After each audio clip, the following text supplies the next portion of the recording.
Yes everybody, pronounce change पे हम लोगों की चर्चा चल रही है और फर्स्ट पर्सन, सेकंड पर्सन और थर्ड पर्सन प्रोनाउन पे हल्का सा ब्रीफ करते हुए बात शुरू करूं। फर्स्ट पर्सन प्रोनाउन में आपने देखा कि आई वी और आई वी से बनने वाली जितनी चीज़ें हैं सब फर्स्ट पर्सन के क्राइटेरिया में रहेंगी। सेकंड पर्सन में यू से बनने वाली चीज़ें जो हैं उसको लिखाया गया है आपको। थर्ड पर्सन में ही, she, it, they, etcetera at all. फिर इसके बाद आपने लिखा कि first person pronoun change according to subject, second person according to object, third person remains no change. यही इसका मेन फॉर्मेट है। सॉल्व करने का सबसे मुख्य तरीका है, एग्जाम्पल देकर के मैंने बताया है। इस लेक्चर को आप पिछले लेक्चर से जोड़ के क्रम में वॉच करिएगा।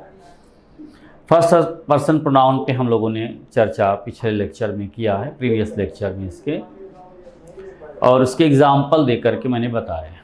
आज सेकेंड पर्सन के प्रोनाउन के पॉइंट को यहाँ पर मेंशन किया गया। फिर कुछ सेंटेंसेज आपको दोनों मिला करके मेंशन किए जा सकते हैं। यानी शुरुआती दौर उसका है नरेशन का, यानी इन बिंदुओं को आप जब जान लेंगे तो नरेशन आपकी समझ में, डायरेक्ट टू इनडायरेक्ट नरेशन का जो प्रोसीजर है अच्छे तरीके से आप कवर अप कर लेंगे। देखिए, जैसे एक्टिव टू पैसिव है, पैसिव टू एक्टिव, वैसे direct to indirect, indirect to direct, ऐसे भी प्रोसीजर है इसका।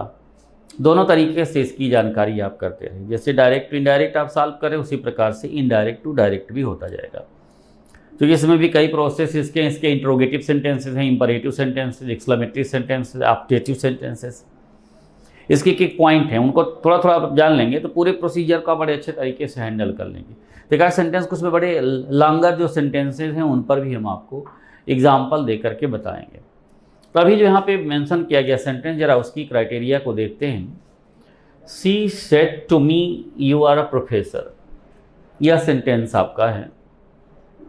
इनडायरेक्ट नरेशन में आपको बदलना है। और बहुत ही सिंपल सेंटेंसेज हैं ये, बहुत इजी वे में, ताकि आप समझ सको। जब पूरी बात आप समझ लेंगे, किसी भी लेवल का सेंटेंस होगा तो आपको करने में उसको आसानी होगी। You can handle it well, और बहुत ही अच्छे तरीके से आप उसको कर सकते हो। You can mention the fact, you can mention the points very exactly and very significantly at all. यह sentence she said to me है तो she told me, she told me, alright, that. अब पूरी बात आपकी समझ में आता जा रहा है। She said to me you are professor, it's sentence at all. Solve आप कर रहे हो, शी सेड टू मी है तो she told me that you are professor. अब देखिए यहाँ से बदलाव की पोजीशन बनती है। यू यहाँ पे सेकेंड पर्सन है। अब ऑब्जेक्ट अनुसार बदलने की बात है। Second person change according to object. Object यहाँ पे क्या है, मी है, इसलिए आप यहाँ पे आई कर देंगे। ये बात आपको समझनी है। इसके बाद फिर आगे आप बढ़ें, ए आर है तो यहाँ पे वाज हो जाएगा। A professor, it's absolute answer. Okay guys, okay, ये आपका इस पॉइंट पे आंसर हो गया। She told me that I was a professor. Next sentence, Pragati said to Ragini, तो प्रगति टोल्ड रागिनी। सेंटेंस को सॉल्व करने भी पोजीशन में चलते हुए, Pragati told Ragini, okay, that you second person according to object. Object Ragini है तो यहाँ पे सी हो जाएगा। यस, आर है present continuous change into past continuous. C was doing, your second person, वही फिर प्रोसीजर आएगा ऑब्जेक्ट के अकॉर्डिंग। रागिनी है तो यहाँ पे पूरा पॉइंट हुआ, Pragati told Ragini that she was doing her work, हो जाएगा यहाँ तक her work properly. It's answer work properly. Okay guys, very absolute one. ये जो दो सेंटेंस आपने भी सॉल्व किए बिल्कुल ही सिंपल प्रोसेस पे हैं। केवल ब्रीफ रूल उसका आप जानते रहेंगे तो आप क्वेश्चन को सॉल्व करने में कोई दिक्कत नहीं है। और उसके पूरे प्रोसेस को आप बहुत ही बारीकी से समझ सकते हो। यहाँ पे Madhu said you didn't come in time, ये सेंटेंस है। तो Madhu said that, Madhu said that, ये आपका आंसर है यहाँ पे, मधु सेड दैट। अब देखिए यू सेकेंड पर्सन, ऑब्जेक्ट के अनुसार, यही बात आपको समझनी है। यहाँ पे ऑब्जेक्ट नहीं है, आपको पूरा प्रोसेस बताया गया। Second person pronoun change according to subject, according to object at all, sorry for that, object के अकॉर्डिंग बदलेगा। अब यहाँ पे ऑब्जेक्ट तो है नहीं, जब ऑब्जेक्ट नहीं है तो आप यहाँ पे प्रोसेस क्या बनेगा, यही सबसे महत्वपूर्ण बात समझनी है आपको। You have to think very cautiously this procedure. यदि रिपोर्टेड स्पीच में, ध्यान रखिए इस बात को, ये फॉर्मेट है आपका, रूल है आपका, ये रिपोर्टिंग स्पीच है। रिपोर्टिंग स्पीच में ऑब्जेक्ट अगर नहीं दिया गया है तो इनडायरेक्ट नरेशन में बदलते समय रिपोर्टेड स्पीच में प्रयोग हुए सेकेंड पर्सन के प्रोनाउन को आप थर्ड पर्सन में बदल देते हैं या फर्स्ट पर्सन में कर देंगे उसको, इसको ध्यान रखिएगा। इसको फर्स्ट पर्सन में भी चेंज कर सकते हैं या थर्ड पर्सन में। आप यहाँ आई भी लिख सकते हैं, सी भी लिख सकते हैं, ही भी लिख सकते हैं, थर्ड पर्सन में भी लिख सकते हैं। चलिए मैं यहाँ पे ही लिख दे रहा हूँ क्योंकि ओके, आप सी भी लिख सकते हैं, यू कैन, चलिए चूज इट एट ऑल। तो मधु सेड दैट, अब डिड है past indefinite into past perfect हो जाएगा। He had not come in time, come in time, ये आपका आंसर हो गया, वेरी एब्सोल्यूट वन। ओके, कम को गोम बदलते हैं, उस चीज़ को सोच करके आपने सोचा कि यहाँ पे कैसे पॉइंट आउट कर दिया। कम के बाद कुछ बदलने वाली चीज़ होती तो बदलते नहीं, तो कम को कम ही आप रख सकते हो। ओके, थर्ड फॉर्म भी इसके साथ कम ही, क्योंकि फर्स्ट फॉर्म और थर्ड फॉर्म दोनों एक ही लगा, कम केम कम, ऐसा प्रोसीजर उसका है। तो गाइज ये आपका पॉइंट हुआ, यानी सेकेंड पर्सन के प्रोनाउन को इस तरीके से आप मेंशन करते हैं। अब कुछ सेंटेंसेस जो हैं इस पर बेस्ड दो चार करके, फिर इसके बाद इंट्रोगेटिव भी इसका आप समझ लें तब, और एक्सरसाइजेज इसकी दी जाएंगी। You can get that. So इसको वॉच कर लीजिएगा, बड़े अच्छे तरीके से दोहरा लीजिएगा, repeat it times at all, और आपके लिए बहुत ही बेहतर होगा कि आप इसको, ये जो थर्ड एग्जाम्पल है उसको बेसिकली आप बड़े अच्छे तरीके से वॉच कर लें। यस गाइस, अब इसी बेस पे कुछ क्वेश्चन पे हम लोग डिस्कस करते हैं जो फर्स्ट पर्सन और सेकंड पर्सन दोनों पर मिला हुआ है। थर्ड पर्सन में बदलाव ही नहीं होगा। तो कोई नाम है, नेम है, रवि है, किरण है, ही है, सी है, इट है, तो वैसे ही रखेगा, वैसे रह जाएगा, तो उसमें कोई परिवर्तन की स्थिति नहीं बनती है। जैसे सेंटेंस है आपका गाइस, यहाँ पे very exactly, Mohan said to Prabhat, Mohan said to Prabhat, comma inverted commas में है, I have completed, I have completed my work, I have completed my work properly, full stop, inverted comma close. Question number 2.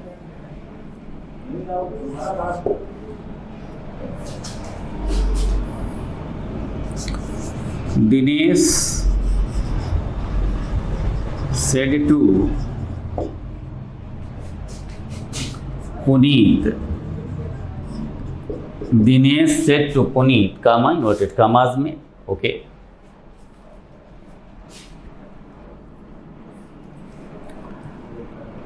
उसी procedure को बहुत easy, okay. Dinesh said to Puneet, you failed to do this work, full stop, inverted comma close. Question number 3. Okay, the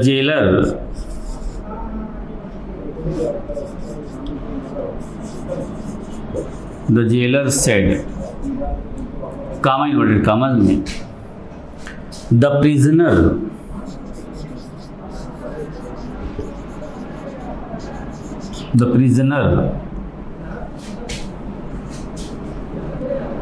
died, the prisoner died in the night, the prisoner died in the night. Okay,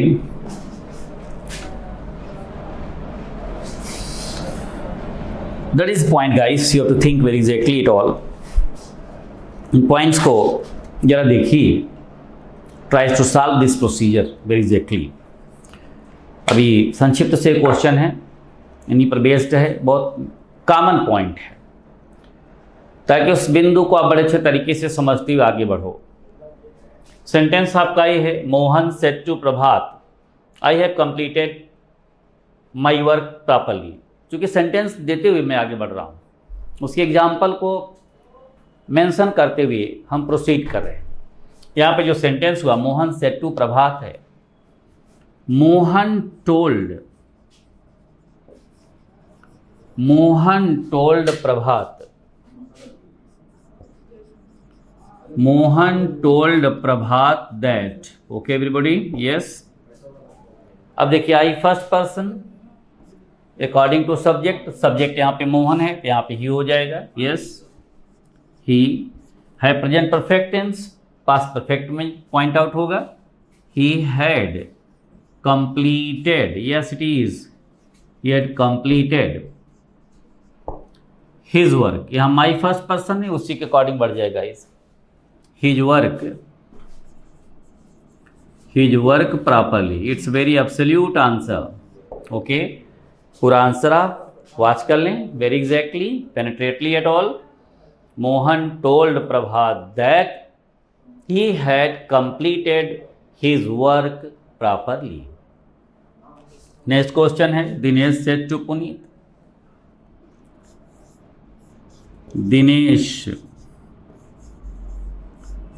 told Puneet that.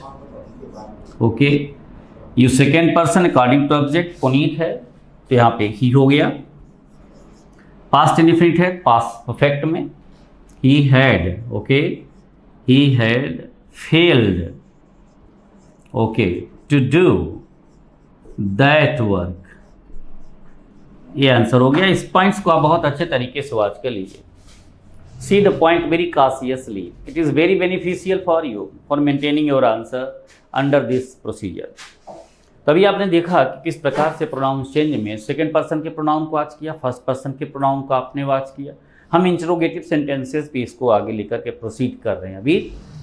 तो अभी आपने जो sentences solve किए, अभी second और first person दोनों पे based है, दोनों पे बेस्ड क्वेश्चन को आपको हैंडल किया गया।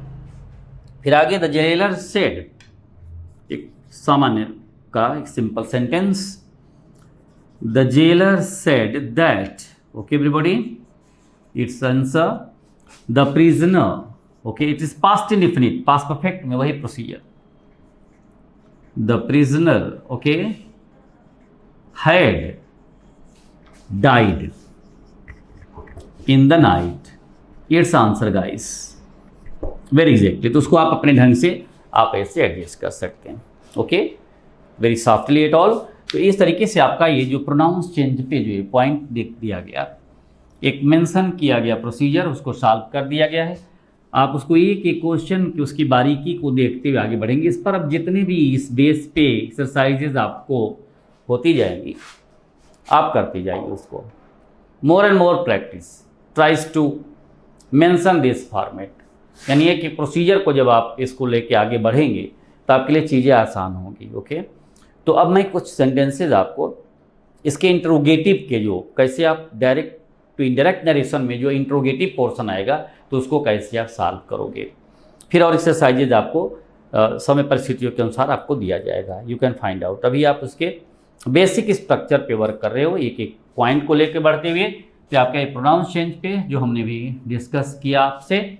अब इसका जो इंटरोगेटिव पोर्शन है उसको आप ले लीजिए, तो फिर सब जो मिसलेनियस टाइप के जो सेंटेंसेस हैं उन पर भी हम बात करेंगे।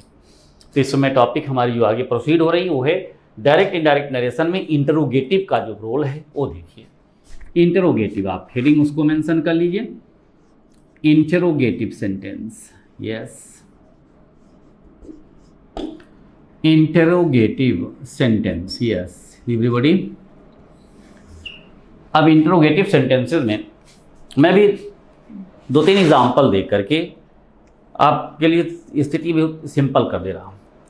So especially providing you appropriate example, I'm just going to tell you such way। जैसे सेंटेंस आपका है, पहले जो समझाने वाले सेंटेंस गाइस बहुत ही सिंपल हैं ताकि आपको बात समझ में आ जाए। जब बातें आपको समझ में आ जाएंगी तब किसी भी प्रारूप को आप सॉल्व कर लोगे, आपको आइडिया लग जाएगी कि इसको इस तरीके से हमें हैंडल करना है। अब यहाँ जैसे सेंटेंस है, he said to me, he said to me, comma inverted commas में, are you a doctor? Are you a doctor? Question mark. Absolutely here. It's indirect narration guys. Next direct. Very exactly. The teacher said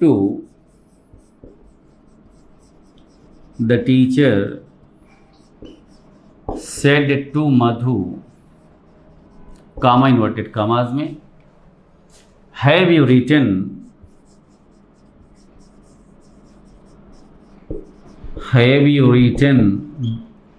the letter?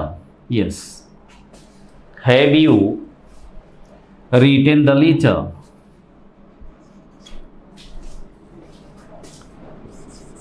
Have you written the letter? It's a question guys, question mark यहाँ पे रहेगा। अभी हम indirect direction बदलेंगे तो उसका प्रारूप कैसे बदलेगा, how specially it will be change, you can find out indirect direction में। Very exactly. नेक्स्ट क्वेश्चन, एक क्वेश्चन और इसका, just I am providing the concerning example with this process. A sentence, Mandavi said to the teacher. Okay guys, Mandavi said to the teacher, comma inverted commas में, sir, may I go home? May I go home? Question mark, inverted comma close. Tries to change into indirect narration. Yes it is. तो guys अभी हम लोगों ने जो ये question watch किया, there are 3 examples. अब इससे आप इसके इंट्रोगेटिव पोर्शन को आप एडजस्ट कर सकते हो या हैंडल कर सकते हो।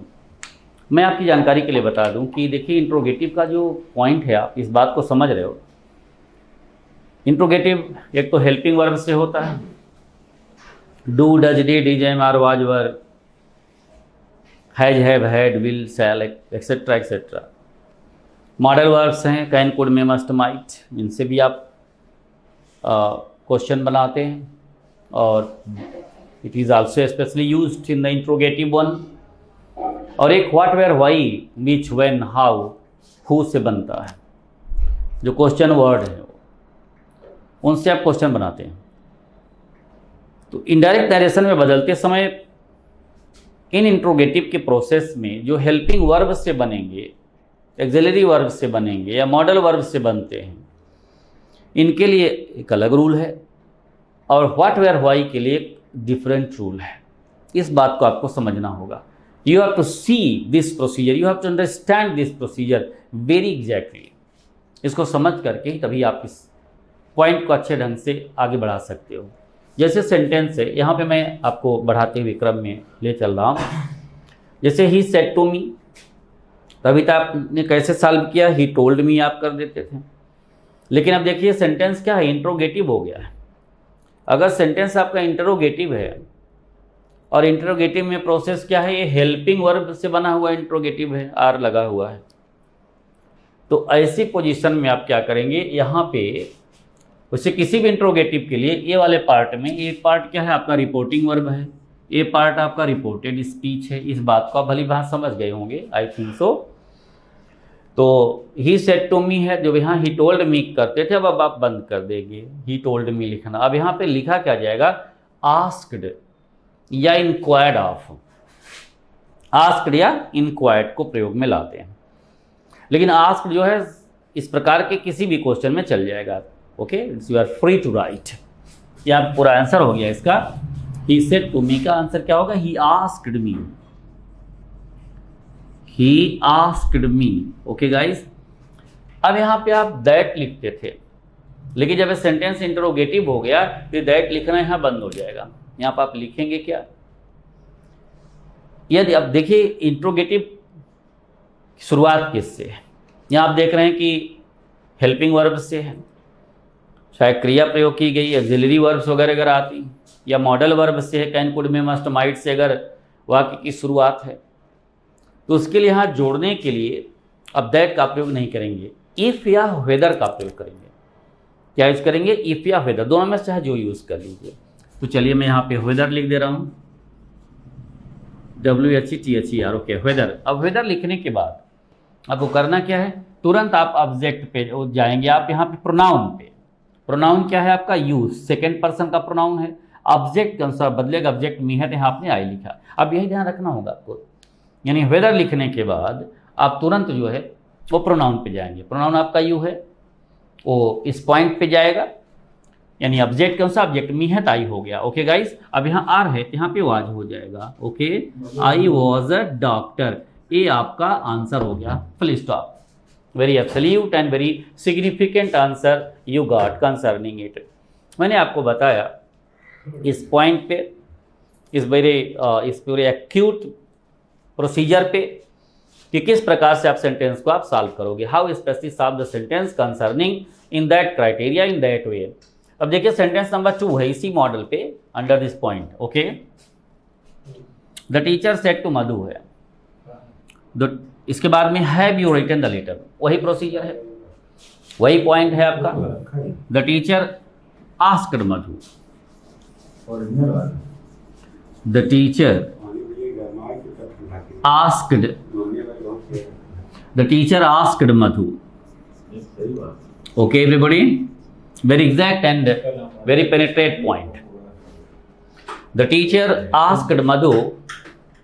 अब यहाँ पे गाइस आप इफ या वेदर यूज कर सकते हो। मैंने वेदर का एग्जांपल बताया, अक्सर लोग क्या करते हैं, इफ तो मान लो इजी वे में आप नोट कर सकते हो, इफ को लिखने में आपको दिक्कत नहीं है क्योंकि उसमें आप आई और इफ लिख दे इफ हो गया। लेकिन वेदर लिखने में आपको दिक्कत क्या होती है, आप वेदर न लिख करके आप वेदर की स्पेलिंग लिखने लग जाते हो। ये भी एक बहुत बड़ी मिस्टेक हो जाती है। इंग्लिश में सबसे बड़ी क्राइटेरिया आपको समझने की, स्पेलिंग मिस्टेक आपकी नहीं होनी चाहिए। Your spelling must be very dynamic and progressive one. Okay, अब जैसे थोड़े से भी पॉइंट में कितनी बड़ी गलती हो जाती है। देखिए अब प्रे है और प्रे है, प्रोनाउंसिएशन दोनों का एक है। ये आपको होमोफोन्स पॉइंट पे आता है।